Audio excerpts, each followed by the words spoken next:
Good morning all of you. देखिए, आज हम क्लास में एक नया टॉपिक लेके आए हैं, राजस्थान की चित्रकला या राजपूतों की चित्रकला की विभिन्न शैलियां। शैलियां मतलब तरीके। तो आज हम राजस्थान की विभिन्न चित्रकला की शैलियों के बारे में पढ़ेंगे। तो सबसे पहले हम लोग राजस्थान की चित्रकला के बारे में थोड़ी सी चर्चा कर लेते हैं। देखिए, राजस्थान की जो चित्रकला है इसका एक अपना ही स्वतंत्र अस्तित्व बना हुआ है। ठीक है, हमेशा से इसका एक अलग से ही स्वतंत्र अस्तित्व रहा है और ये जो इसका अलग से स्वतंत्र अस्तित्व बना हुआ है ये भारत के इतिहास में भी अपना विशिष्ट स्थान रखता है। तो राजपूत जो या राजस्थान की जो चित्रकला है इसकी एक ऐसी विशेषताएं हैं, कुछ ऐसी ऐसी खासियत है कि ये भारत के इतिहास में भी अपना स्थान बनाए हुए है। ठीक है, और राजस्थान की जो चित्रकला है, ठीक है, राजस्थान की जो चित्रकला है अनेक राजपूत चित्रकला की शैलियों का मिश्रित रूप है। इसमें अनेक राजपूत शैलियों को मिश्रित किया हुआ है। मिश्रित करके सम्मिलित जो रूप है उसको हम राजस्थानी चित्रकला कहते हैं।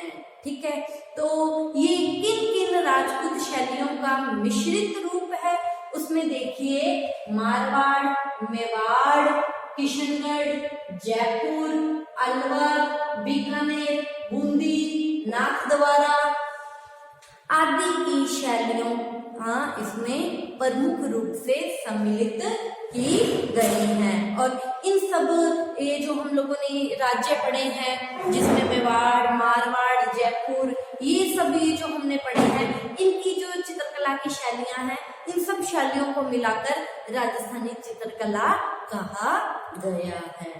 ठीक है, तो देखिए आगे हम पढ़ते हैं। आहड़ है, विराट है, ये सभ्यताएं हम लोग पहले पढ़ चुके हैं सेकेंड ईयर की क्लास में। तो आहड़ है, विराट है, रंगमहल है आदि स्थानों पर जब खुदाई हुई तो खुदाई से जो भी सामग्री प्राप्त हुई उस प्राप्त सामग्री से प्रमाणित हो चुका है कि राजस्थान में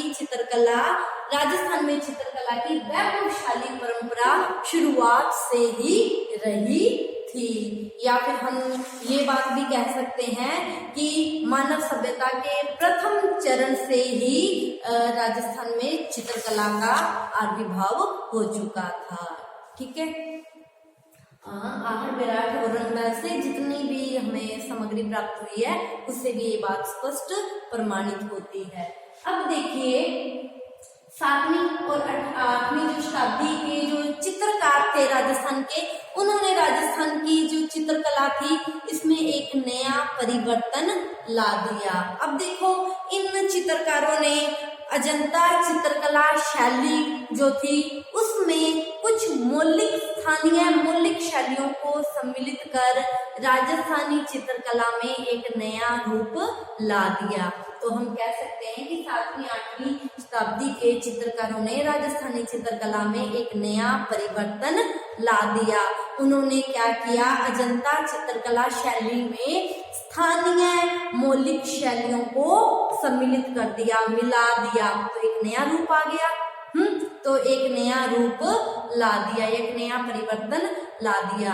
और हम ये हमारा दुर्भाग्य कह सकते हैं कि ये जो शैली थी, ये जो नवीन शैली आई है, इसके अधिकांश नमूने क्या हो चुके हैं, नष्ट हो चुके हैं।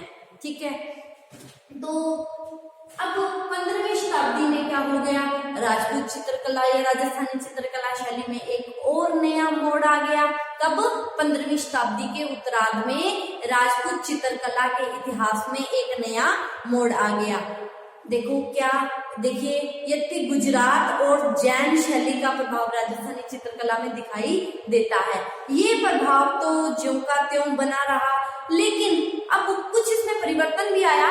कैसे, पहले क्या था कि जैन शैली के प्रभाव स्वरूप क्या था, आंखों का जो चित्रण था आंखें क्या है, अनुपात से ज्यादा ही बड़ी बड़ी दिखाई बनाई जाती थी। अब क्या हो गया, जैन शैली का ये जो प्रभाव था, अनुपात से बड़ी आंखें, अब राजपूत चित्रकला में इसका क्या कर दिया, त्याग कर दिया गया। ठीक है, और तत्कालीन वेशभूषा दिखाई जाने लगी। अब दैनिक जीवन से संबंधित चित्र बनने लगे और चित्रों में चटकरे रंगों का प्रयोग किया गया। चित्रों को ज्यादा ही रंग बिरंगा बनाया जाने लग गया। ठीक है, तो ये हम लोगों ने 15वीं शताब्दी में जो नया मोड़ आया राजस्थानी चित्रकला में, उसके बारे में जाना। अब देखिए, राजस्थान की चित्रकला पर मुगल चित्रकला का भी प्रभाव परिलक्षित होता है। देखिए क्या हुआ कि जब मुगल शासक अकबर गद्दी पर बैठा, तो अकबर एक साम्राज्यवादी शासक था, अपनी महत्वाकांक्षा को पूरा करना चाहता था और संपूर्ण राजपूताना पर अपना अधिकार करना चाहता था। अतः उसने राजपूतों के साथ वैवाहिक संबंध या मित्रता के संबंध स्थापित किए। जब राजस्थान के शासकों के साथ अकबर के संबंध बढ़ गए, तो अब क्या हो गया, मुगल और राजपूत आपस में ज्यादा से ज्यादा संपर्क में आने लगे। तो इसका प्रभाव चित्रकला के क्षेत्र में भी पड़ने लग गया। ठीक है, अब राजस्थान की चित्रकला पर मुगल चित्रकला का शैली का भी प्रभाव परिलक्षित होने लग गया। देखिए, लंबे समय से, इससे पहले की बात कर रहे हैं, मुगल दरबार में क्या था, ईरानी चित्रकला का प्रभाव था। ठीक है, मुगल दरबार में ईरानी चित्रकला का प्रभाव था और जितने भी चित्रकार थे वो इसी ईरानी कला के निर्देशन में ही कार्य कर रहे थे। ठीक है, अब उन्होंने चित्रकला के नए नए तत्वों को ग्रहण कर लिया। अब जो राजस्थान में ये जो चित्रकला में जो नए नए चित्र बनाए जाने लगे, उस पर अधिकांश जो चित्र हैं उस पर मुगल प्रभाव दृष्टिगोचर होने लग गया। ठीक है, तो इस तरह अब क्या हो गया, राजस्थान की चित्रकला पर मुगल कला का प्रभाव आने लग गया। ठीक है, और अब हम पढ़ेंगे राजस्थान की जो हम लोगों ने पढ़ा, राजपूत चित्रकला अलग अलग शैलियों का मिश्रण है। तो अब हम इन्हीं शैलियों के बारे में पढ़ेंगे। ठीक है, तो आज की क्लास के लिए इतना ही। कल हम सबसे पहले मेवाड़ शैली के बारे में चर्चा करेंगे। तो एक बार फिर से हम रिपीट कर लेते हैं, राजस्थान की जो चित्रकला है ये अनेक राजपूत शैलियों का मिश्रित रूप है, जिसमें हम लोगों ने पढ़ा मेवाड़ है, मारवाड़ है, जयपुर है, बूंदी है, नाथद्वारा है, अलवर है, बीकानेर है। इन सब शैलियों का जो मिश्रित रूप है उसको राजपूत चित्रकला के नाम से जाना गया। और आहड़ बेराट और रंग महल, यहाँ से भी हमें राजपूत चित्रकला के बारे में जानकारी मिलती है। और 7वीं और 8वीं शताब्दी के चित्रकारों ने राजस्थान की चित्रकला में जो नया परिवर्तन लाया उसके बारे में हम लोगों ने पढ़ा। और 15वीं शताब्दी में चित्रकला में जो नया मोड़ आया उसके बारे में हम लोग ने पढ़ा। अब हम कल की क्लास में आगे के टॉपिक पे चर्चा करेंगे। आज इतना ही। Thank you all of you.